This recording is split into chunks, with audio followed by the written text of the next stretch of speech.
Salut mes pirates, c'est le Captain Crochet.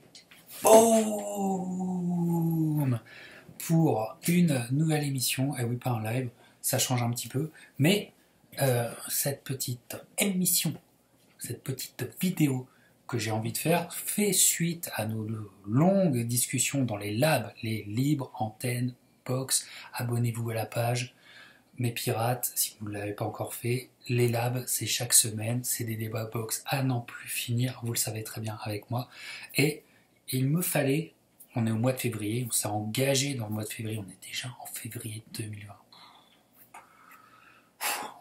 Bref, on s'est engagé dans le mois de février, et le mois de février est totalement concentré sur une date, le 22, la revanche Fury Wilder à Las Vegas, au MGM, qui certainement, c'est sûr, le combat de ce début d'année et peut-être le combat de l'année, il y a des chances. Voilà, alors mes pirates, j'avais envie de développer toute la réflexion qu'on a entre pirates sur ce combat pour peut-être avec tous les éléments qu'on a en notre possession aller au plus près, au pifomètre bien sûr, mais avec notre intuition aller au plus près de comment ces combattants construisent leur approche du combat. Voilà, on n'est pas là pour faire un pronostic assez, je dirais, assez manichéen sur le combat, pas du tout, mais on va essayer de développer, je vais essayer de développer un raisonnement qui, je le pense, je l'espère, va vous présenter un point de vue et ce que je pense être l'approche du combat pour ces boxeurs. Alors, il y a eu beaucoup d'éléments qui font que il y a des faisceaux d'éléments qu'on peut essayer de rejoindre, qu'on peut essayer de connecter pour comprendre ce qui se passe dans la tête de ces deux-là. Première chose, dans l'approche de ce combat, première chose importante qui a on peut dire, secoué la planète boxe quand ça a été annoncé, il y a eu pas mal de réactions là-dessus, c'est le changement d'équipe, de team de Fury pour ce combat revanche. Voilà. Et la fin de cette association avec Ben Davison, ce jeune entraîneur qui, contre vents et marées, contre le qu'en dira-t-on de l'opinion publique, a réussi quand même le pari fou de remettre Tyson Fury sur pied, de nous faire retrouver un Tyson Fury compétitif, et ça, on était proche du miracle, et compétitif, et surtout qui retrouve sa boxe. Tyson Fury est un excellentissime boxeur, indépendamment de sa catégorie de poids, indépendamment de son physique inusité, j'ai envie de vous dire, mais en termes de skills, et c'est le titre de la vidéo, skills versus power, en termes de skills, Tyson Fury se place là. Mais ce qu'on aurait trop vite tendance à penser de ce combat, skills versus power, est-ce que c'est aussi simple que ça? Est-ce que c'est aussi blanc et noir? Est-ce que c'est aussi manichéen que ça? Je ne le crois pas. Alors, qu'est-ce que révèle ce changement d'équipe? Il révèle d'une part que Tyson Fury, malgré apparemment l'amitié qu'il se porte toujours, Ben Davison n'a pas changé, et Tyson Fury pense que Ben Davison est peut-être un peu trop jeune, ou en termes d'expérience, ou un peu, il lui manque quelque chose pour repartir affronter Wilder. Il a besoin de nouvelles cordes à son arc. Alors à partir de là, Tyson choisit d'aller vers un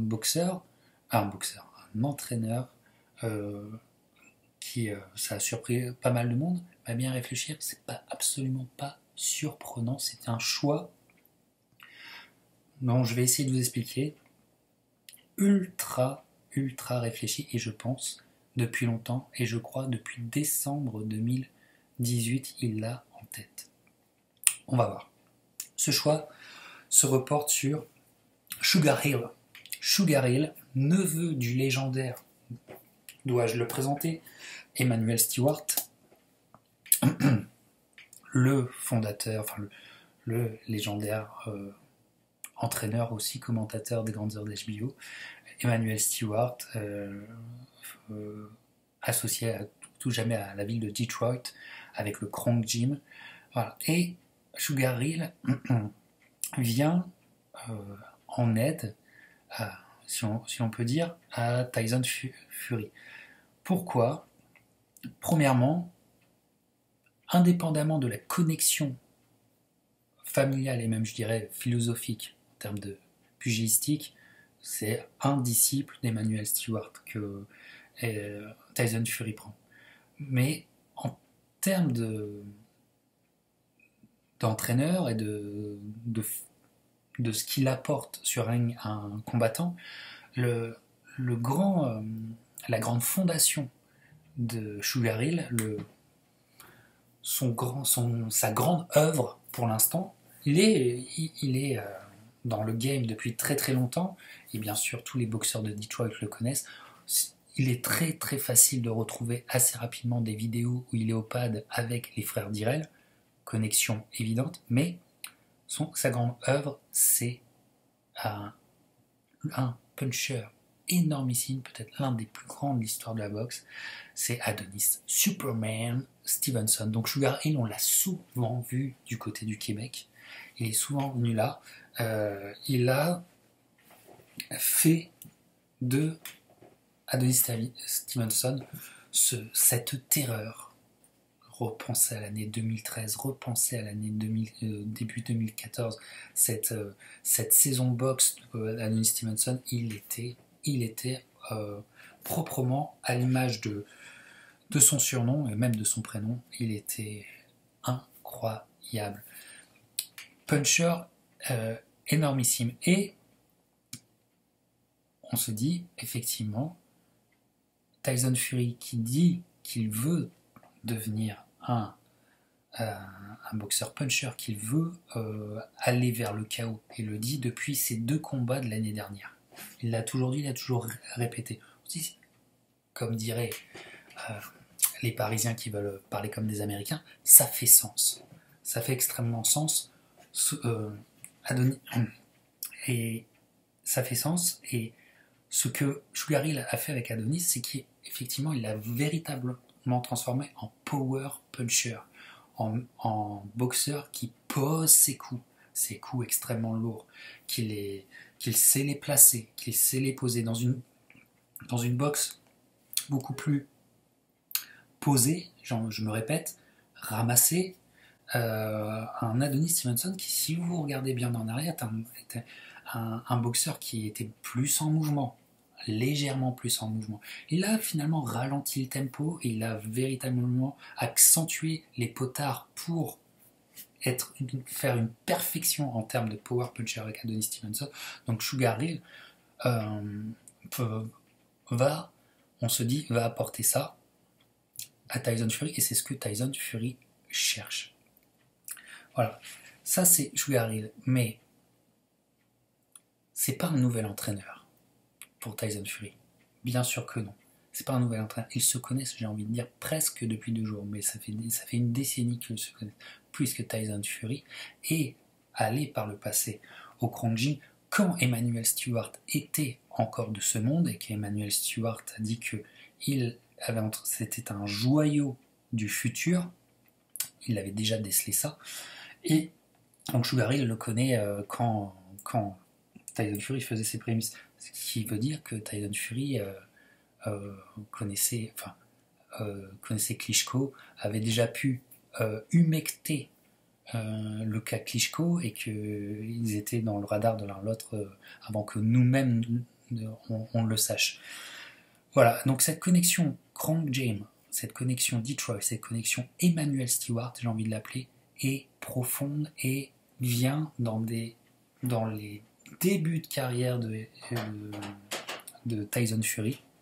Donc Tyson Fury ne va pas chercher un nouvel entraîneur, il revient à une source d'inspiration. Il revient à quelque chose qui, j'en suis sûr, lui a plu. De toute façon, si tu reviens vers quelque chose, c'est que ça t'a laissé un souvenir indélébile, que ça t'a laissé des bonnes impressions, des bonnes sensations, des bonnes sensations, je crois, des choses qu'il veut retrouver. Et c'est vraiment ça. C'est pas du tout un lapin sorti d'un chapeau de magicien. Tyson Fury, en fait, revient à quelque chose parce que je pense que depuis décembre 2018 et le premier combat entre Fury et Wilder, Tyson a en tête une grande frustration. Je crois que il peut être très fier de sa prestation au premier combat. Il a presque boxé en tant que boxeur, vous comprenez-moi. Il a presque sorti le combat parfait de boxeur. Il a boxé Fury. Il a fait une erreur et demie. Ça lui a coûté 2 knockdowns. Voilà, mais sinon c'était léché, on était dans presque une perfection. Mais voilà, sur 12 rounds, c'est finalement pratiquement impossible de ne laisser aucun window de tir à ton adversaire, aussi bon boxeur sois-tu. Et donc arrive, je pense, une impasse pour Tyson Fury, qu'il le sent bien. Il doit être aussi d'autant plus frustré que dans ses points, je suis persuadé qu'il la sent, comme on dit, il a senti Wilder dans ses points, il a senti qu'il l'avait dans ses points. Et c'est pas passé.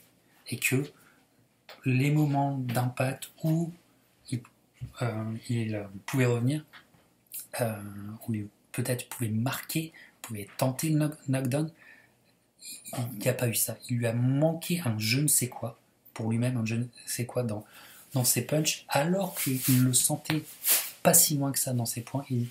Et ça me paraît évident qu'il a ça en tête depuis le premier combat, ce qui explique ce retour vers cette boxe précise du Grand Jim. C'est pas n'importe quoi, cette boxe précise du Grand Jim. On comprend que le modèle à suivre, c'est Thomas Hearns. Vous comprenez ça? C'est le modèle à suivre. Mais alors cette connexion s'explique d'autant plus pourquoi. Parce qu'il y a un homme qui va être essentiel, et je pense que tout mon raisonnement tourne autour de lui. C'est un de mes boxeurs favoris. Si vous suivez le Captain depuis le début de la page, vous le savez très bien, j'avais fait déjà un portrait de lui, mais il y a bien 4 ans de ça. Donc, voilà, vous pouvez aller fouiller dans les archives. C'est Andy Lee. Andy Lee, c'est pas n'importe qui. Andy Lee, pour Tyson Fury et pour Emmanuel Stewart, est l'homme qui fait le lien, qui a toujours fait le lien. D'une part, Andy Lee est un des héros des Gypsy Fighters UK, irlandais, de la communauté des Gypsy, apprécié de tous, respecté de tous. Hein. Même quand il a perdu malheureusement son titre contre le meilleur ami de Tyson Fury, hein, chez les Gypsy, on se connaît tous, Billy Joe Saunders, adepte du trash talk, il n'a jamais trash talké Andy Lee. Voilà, on est chez les Gypsy, on ne trash talk pas Andy Lee, c'est clair et net. Et Andy Lee est une légende d'ailleurs qui a sorti un livre, une autobiographie. Si vous voulez faire plaisir au Capitaine, Noël, c'est quand même dans 11 mois, pensez-y, vous savez quoi offrir. Et donc, Andy Lee est le lien, j'ai envie de te dire, est le lien qu'il y a entre Tyson Fury et Sugar Ray. Pourquoi Tyson Fury va s'entraîner dès son début de carrière professionnelle, dès la fin de sa période amateur, aux côtés d'Emmanuel Stewart? C'est parce qu'il est intronisé par Andy Lee, son cousin. Andy Lee est un cousin de Tyson Fury. Son cousin, c'est lui qui l'amène au Grand Gym il y a plus de 10 ans de ça. Andy Lee a toujours été là. Pour Tyson Fury, mais il a toujours été à distance. Par contre, revoyez les images, notamment de BT Sport, sur le vestiaire à la fin du match Fury-Wilder, dans les vestiaires du Staples Center à Los Angeles. Qui est le premier auquel Tyson Fury s'arrête et parle vraiment de ses sensations? C'est Andy Lee. C'est Andy Lee qui est là. Vous retrouverez les images. Et ce retour, finalement, c'est un retour aux sources que fait Tyson Fury. Tyson Fury, retour aux sources, et ça, pour aller vers un poids lourd authentique, c'est-à-dire un poids lourd puncher, avec un KO ratio plus fort, et ben il fait ce choix-là. Donc il fait ce choix d'entraîneur parce que finalement, il nous prouve que son approche du combat a changé. Son approche du combat a changé et que l'inspiration qu'il porte à son cousin, je répète, hein, Andy Lee, c'est pas n'importe qui, c'est des comebacks. He's a big puncher and he ripped the shot. Oh, there's a right hand that drops Andy Lee, and there's a big puncher, as I just said. Des comebacks venus tout droit d'Hollywood.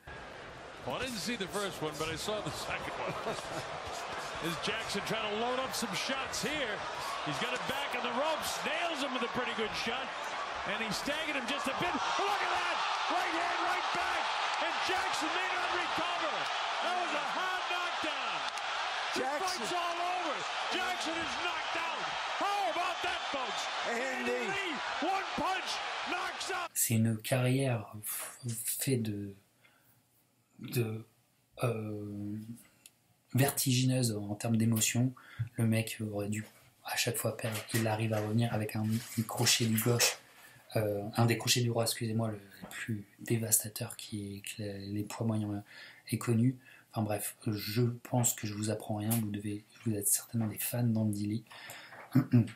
Et pourquoi ce retour? Parce qu'Andy Lee est une source d'inspiration plus qu'on ne le croit pour Tyson depuis la perte de Emmanuel Stewart.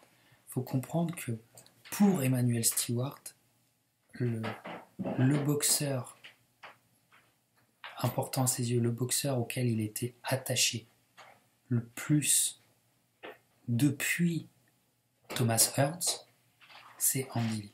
Et d'ailleurs, vous voyez cette filiation entre Thomas Hearns et Andy Lee, vous pouvez la voir quand vous savez ça.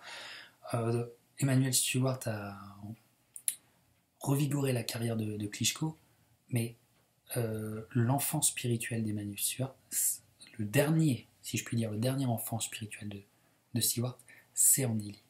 Andy Lee, après les Jeux Olympiques de 2004, bien comme un clochard, arrive à Detroit.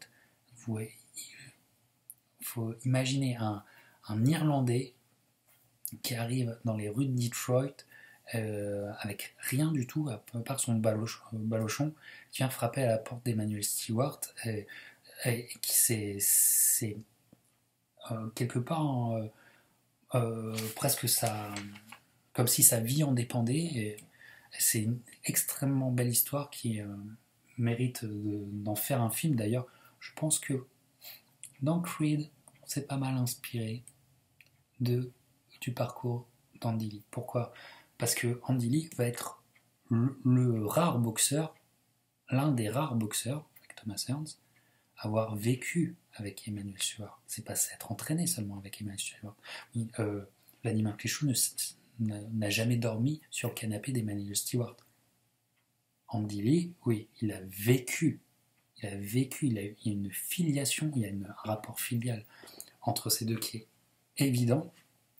À noter ce combat crève-cœur aussi, quand Andy Lee a enfin une chance mondiale contre César Chavez, et puis le César Chavez, à mon avis, qui marchait pas calot à cette époque-là, à El Paso, il va faire le combat, mais dans de mauvaises conditions.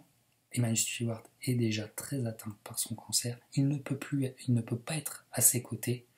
La préparation ne s'est pas bien faite parce que Stewart est à l'hôpital. Qui va essayer d'aider tant qu'il peut Andy Lee? Sugar Hill. Sugar Hill est là à El Paso pour essayer. Malheureusement, Andy Lee se fera arrêter après un très bon combat, mais trop court. Voilà, et je pense que Andy Lee était... Forcément, rien n'était réuni pour que ça marche bien, mais y aller quand même. Donc voilà, il faut comprendre tout ça. Puis. Donc, Tyson Fury est dans un autre état d'esprit. C'est évident. Et l'état d'esprit de cette connexion Sugar Hill, Andy Lee, Tyson Fury, aparté, quelque chose que je vous garantis pas le résultat du combat. Quelque chose que je vous garantis, c'est qu'Andy Lee sera second assistant, coach, dans le corner, quand vous verrez sur l'écran, aid trainer, entraîneur en chef, Sugar Hill, second assistant, Andy Lee, le cutman, apparemment, c'est Stitches, qui va être le cutman de Tyson Fury, mais l'importance à chaque fois primordiale du second assistant. Le second assistant, c'est finalement le réel entraîneur, la plupart du temps, du combattant. C'est celui qui est au quotidien avec lui. Voilà. Plein de seconds assistants, parce que l'entraîneur en chef était une star dans le milieu, souvent Emmanuel Stewart, il y avait beaucoup de boxeurs, mais parfois il fallait regarder le second assistant. Quel exemple je peux vous donner ? Allez revoir la carrière de Jermaine Taylor. Quand Jermaine Taylor est passé avec Emmanuel Stewart parce qu'il pensait que ça pouvait lui apporter quelque chose de plus. L'esprit Krong Jin aussi, il le cherchait. Son second assistant, dont j'ai oublié le nom, mais c'était son entraîneur de toujours, qui est toujours resté auprès de lui, mais qui était soi-disant rétrogradé, mais c'est l'entraîneur du quotidien. Andy Lee va être cette place-là, place primordiale. Le second assistant dans le coin de Pacquiao, à son dernier combat, c'est en fait finalement le mec qui est au quotidien avec lui. C'est pas Freddy Roach, c'est son second assistant depuis toujours et qui le maintient et qui lui donne le mood, comme on dit, qui le maintient dans l'état d'esprit que le boxeur veut. Donc Andy Lee va être primordial. Et encore une fois, petit aparté, parce que je vous évoque Jermaine Taylor, mais quand Jermaine Taylor va s'entraîner avec à Detroit au Krong Jin en la présence d'Emmanuel Stewart, qui est là pour superviser ou pour regarder des sparring qui l'intéressent. Et croyez-moi qu'il n'est pas tous les jours à tous les sparring, mais là ça l'intéressait profondément. C'est quand Jermaine Taylor faisait du sparring avec Andy Lee, et c'est Thomas Hearns qui regardait ça. N'oubliez jamais, voilà, la connexion est là. L'esprit Krong Jin, Thomas Hearns et Emmanuel Stewart est profonde, et ces hommes le comprennent et ce qu'ils vont rechercher. Donc, l'état d'esprit de Tyson Fury a changé.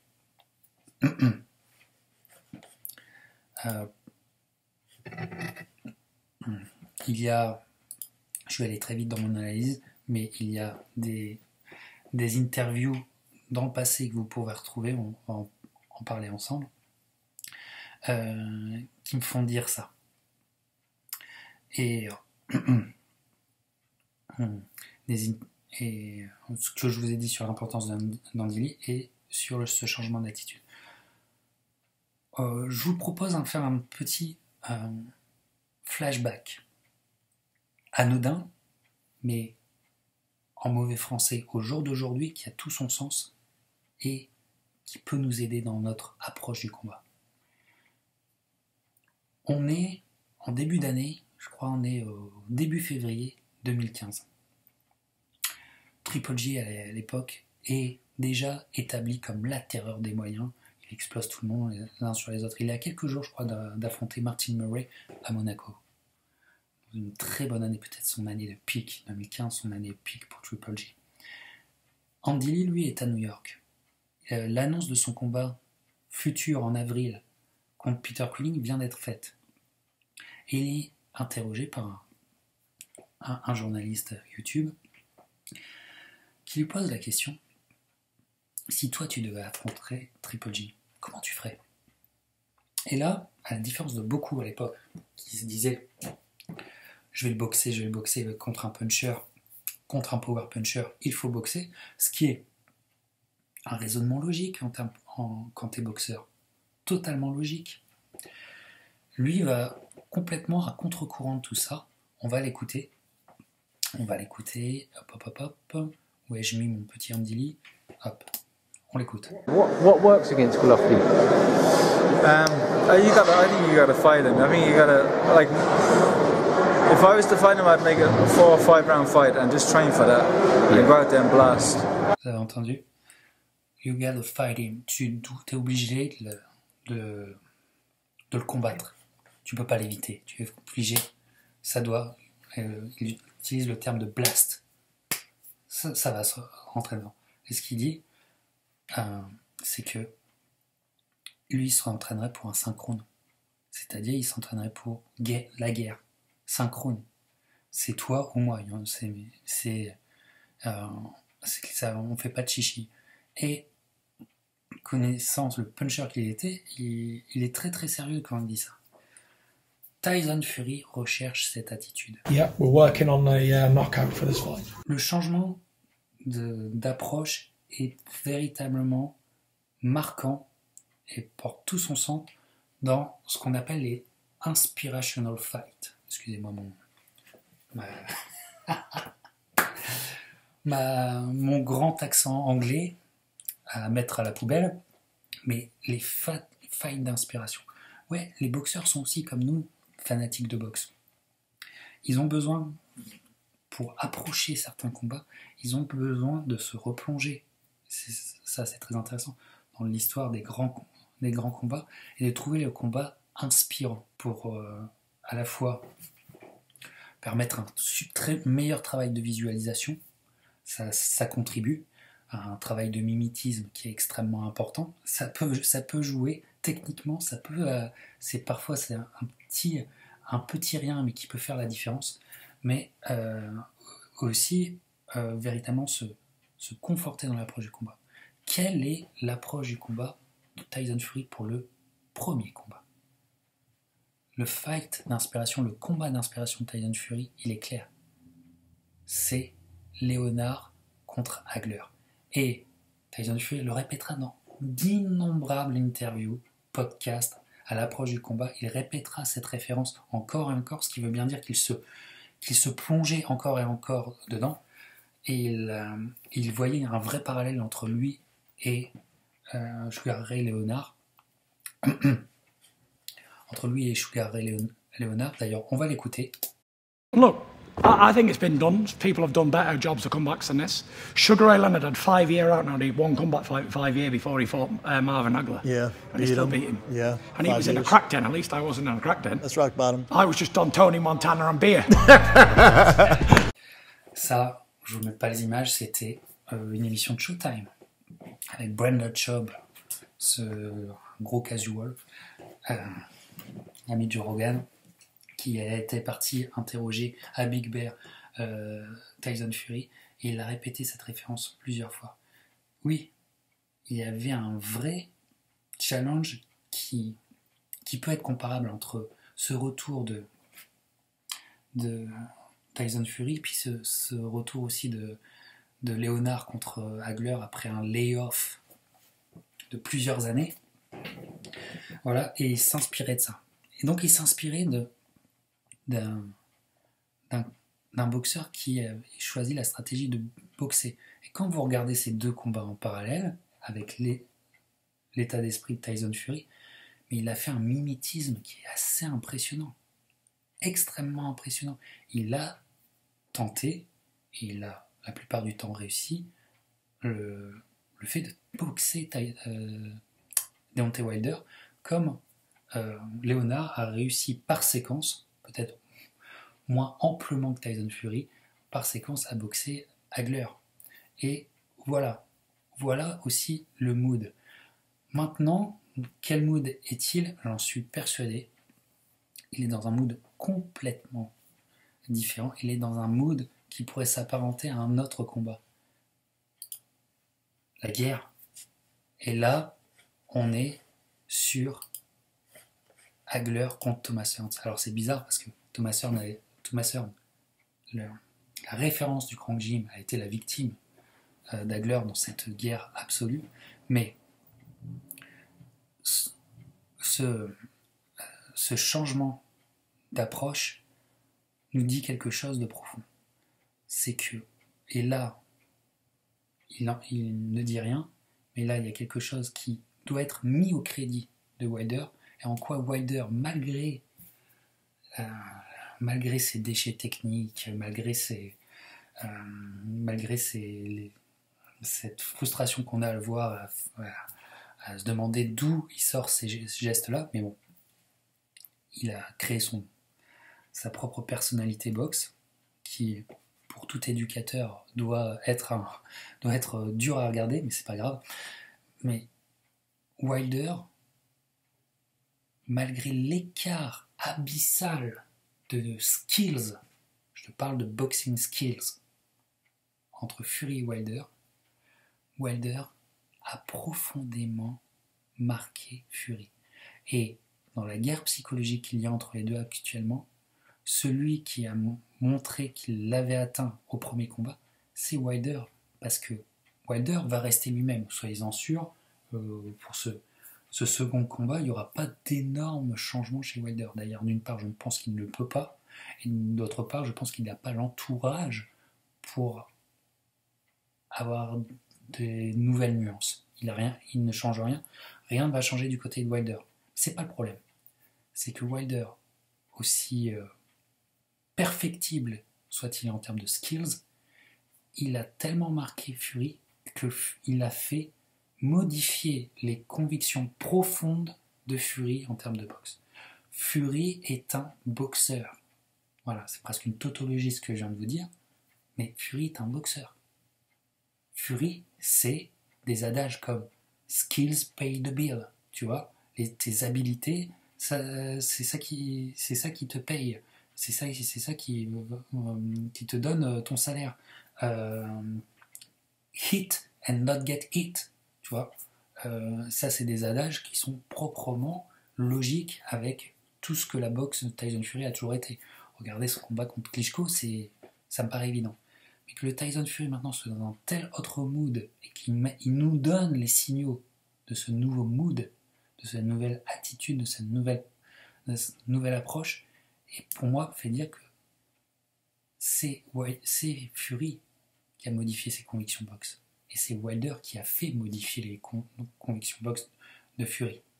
Fury se dit que, même en étant parfait, parce que malgré ce qu'il dit en décembre 2018, malgré les excès pendant des années, malgré le fait d'avoir eu 2 bombes pour des petits combats pour revenir, en décembre 2018, le soir du combat, Tyson Fury a peut-être été dans la forme de sa vie. Peut-être dans le combat de sa vie, il était dans une forme, il était bien. Il était extrêmement bien. Et il a très bien boxé. Et en étant, non pas en sur-régime, mais en étant au mieux de lui-même, il se fait knocker 2 fois. Et on peut dire qu'il s'est fait mettre KO. Bien sûr, après, c'était bien qu'il continue. L'esprit du combat faisait que, je suis d'accord avec l'arbitre, mais si tu veux être rigide, on aurait pu aussi l'arrêter. Sur le moment, personne n'aurait rien dit. Tu vois. Donc, Tyson Fury se dit, ce Wilder, si je ne descends pas, je ne m'en sortirai pas. Ça me paraît évident que c'est le sujet, le signal qu'il nous dit sans le dire, mais qui, quand tu regroupes tous les signaux depuis maintenant 1 mois, qu'on en sait un peu plus sur son entourage, ça me paraît évident. Fury travaille son punch. Avec Sugar Hill, c'est clair que son approche de comment il va donner les coups va être un peu différente. Mais voilà. Encore faut-il que Wilder succombe au coup. Et Wilder et il faut le reconnaître, être extraordinaire. En termes physiologiques, il est extraordinaire. Il est dans un presque éternel désavantage chez les nouveaux poids lourds qui sont des géants à des poids presque jamais vus jusque-là, quoi. Il a un désavantage la plupart du temps d'une 20aine de livres. Voilà. Quand Tyson Fury est à plus de 110 kilos, voire plus, je ne connais pas exactement en kilos, mais lui il est aussi toujours dans les 100 kilos, donc il y a toujours un gap au moins d'une dizaine de kilos, facile, et ce mec ne se fait pas longer. Voilà. Et Tyson Fury se dit, et parce qu'il est d'autant plus frustré qu'il a dû le sentir dans les poings, qu'il pouvait peut-être le faire et qu'il n'a pas réussi, il se dit, là il faut que je l'allonge. D'autant plus qu'on s'amène vers des vers un 4 rounds, 4 premiers rounds extrêmement intense à mon avis du deuxième. Je pense pas que le premier round sera ultra intense parce que il faut s'appeler Marvin Hagler pour rentrer dans l'art d'un power puncher dans l'histoire de la boxe. Personne n'a les coronets de Marvin Hagler. Donc personne ne commence un premier round comme Marvin Hagler. Personne. Donc je pense que le fireworks va commencer au deuxième round. Mais du deuxième au cinquième, ça peut être des très très grosses tentatives de Tyson Fury, parce que Tyson Fury a un gros problème qui s'appelle une arcade bien coupée sur son dernier combat. Et si cet élément rentre en jeu, je vous ai déjà expliqué que toutes les techniques de Southpaw, où il est très très friand, c'est un des meilleurs switchers au monde, Tyson Fury, ne pourront plus être aussi fortes. Et d'autre part, si ça se passe mal, je suis très curieux de voir comment va gérer Tyson Fury. Parce que Tyson Fury, quand les choses sont compliquées, il a une tendance à revenir sur une boxe où il se colle beaucoup plus à son adversaire qu'il sait la plupart du temps désavantager physiquement. Voilà. Tyson Fury donne un désavantage physique à tout le monde. Donc il peut faire jouer son poids, il peut boxer, il peut combattre différemment, c'est-à-dire arrêter de boxer et vraiment combattre. Dig deep, c'est ce qu'il a fait contre Otto Wallin, mais c'est ce qu'il a aussi fait contre Steve Cunningham. Et Steve Cunningham, on était en 2013. Il est dans le dur, il devait revenir, on n'a pas eu un beau boxeur ce soir-là. On a eu un mec légèrement dirty qui impose son poids à un cruiserweight, qui est un peu gonflé pour l'occasion, et qui va attaquer au corps, qui va vraiment faire du dig deep, tout simplement, ce qu'il a refait après avec Otto Wallin. Et Otto Wallin, lui, a tenu les 12 rounds. Ça, c'est des situations, dans les grandes situations de stress de Fury, il y a ça qui joue. Pourra-t-il faire ça contre Wilder ? Je ne le crois pas. Donc, je pense que les gypsies sont totalement honnêtes et qu'on va avoir un début de combat où ils vont tenter les gros coups. Mais deux scénarios se posent, c'est que Wilder se fait allonger, ce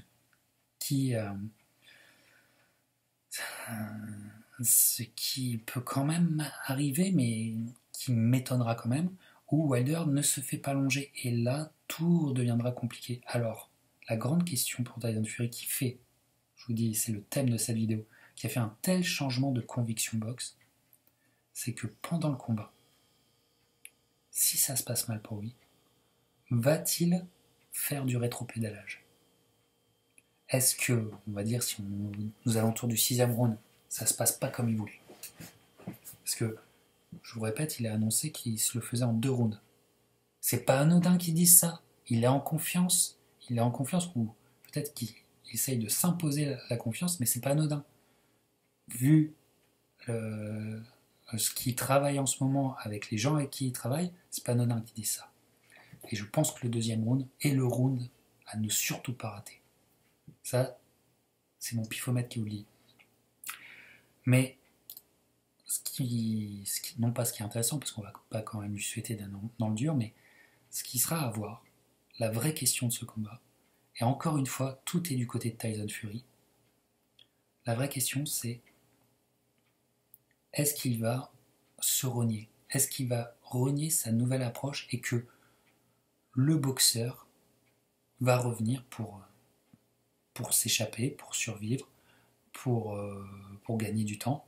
C'est la grosse question, puisque dans cette nouvelle approche, je répète, Tyson Fury, il va pour le chaos.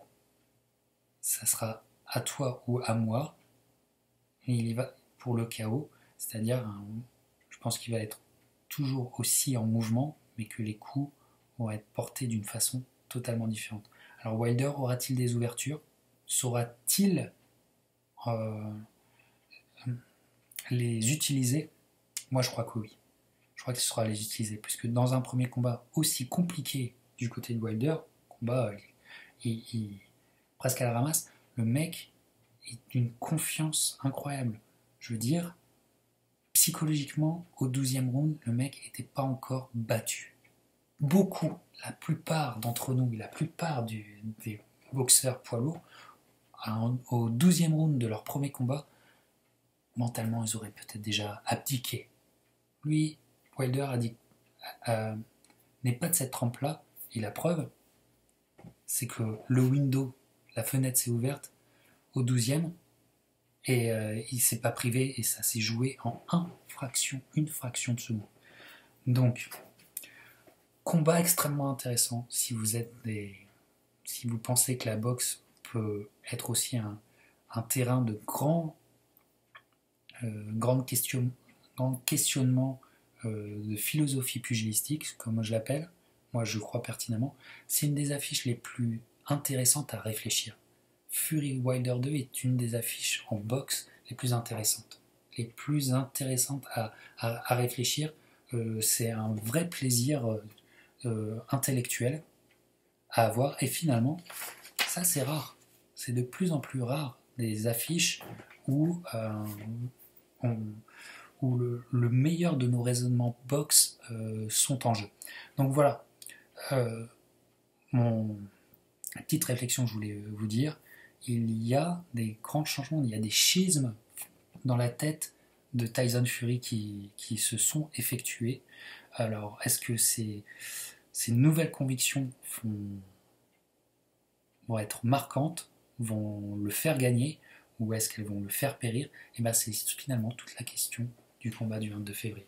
Voilà l'approche que j'intuitionne du côté de Tyson Fury, et voilà aussi l'approche mentale dans laquelle moi, en tant que spectateur, je me mets et pour ce combat, et qui fait que je serai ultra enthousiaste comme vous à l'approche de ce combat. Voilà. Alors, mes pirates, dans les commentaires, bien sûr, vous me dites ce que vous en pensez. Si j'ai tapé un gros délire, vous n'arrivez plus à me récupérer, j'en suis désolé, mais si vous pensez différemment, si vous avez d'autres éléments à ajouter, là, allez-y, faites-vous plaisir dans les commentaires, je les lis tous, vous le savez très bien. Puis en attendant, pour ceux qui viennent de me découvrir, ou ceux qui écoutent la Lab chaque semaine, Libre Antenne Box sur YouTube, t'es pas encore abonné? Vas-y, ça coûte rien, ça fait plaisir. Bon mes pirates, passez une bonne semaine. Bam!